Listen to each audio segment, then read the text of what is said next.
We have a bunch of sizes of these. If we really want to move fast, we have a 12-channel one where we can do 12 at a time. And if you're really fancy, you can do 2 hands with 12 and do 24, and then you're really moving. And then we have some that do 96 at a time, and we even have some robots around. But this is typically kind of mid-throughput. I can think of one moment that seems funny in retrospect. It wasn't funny at the time. I was doing some experiments, and we had large water baths. They were basically glass aquariums, and we needed to regulate the temperature in these very carefully. So we were using glass thermometers in each of these, and we were going in and out of the baths. And I had a technician working for me, and this was back a number of years ago, and we still had mercury thermometers around.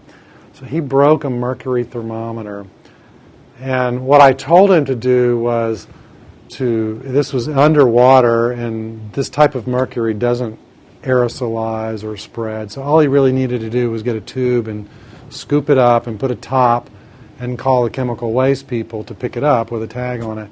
So I told him to call the chemical waste people at the institution to pick it up. But he was new to science. He didn't really know what I was talking about. So he picked up the public phone book and he called the hazardous material line, and he reported a mercury spill in our building. And within about 6 minutes, I think 4 fire trucks showed up, and guys came in the building with battle axes, and they had on respirators, and about 10 guys cleared the hall, and they were looking for the big mercury spill, and we sort of said, it's right there, that little thermometer that's broken. And apparently this cost like $10,000 when the hazmat guys come out. It was a very big deal. They shut down the building for a number of hours and stopped everybody's experiments. And at the moment it wasn't very funny, but looking back it's sort of a funnier moment that I've experienced with our hazardous materials.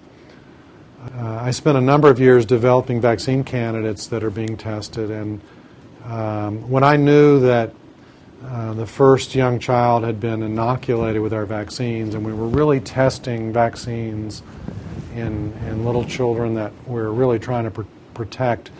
It took many years to get there, and I think this was a conversion of ideas and experiments into something real, a vial with a vaccine that could prevent a disease that we dreamed about for many years. So that, seeing my experiments turn into at least an experimental product that's being tested, I think that's been the most satisfying.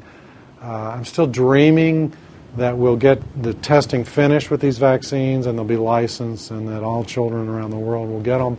We're not there yet, but it typically takes 25 to 30 years to get a vaccine license. So I've only been doing this since 1990. We're maybe halfway there. So we're good so far, and I feel good about making the investments in the career so far, and I hope we can finish the job.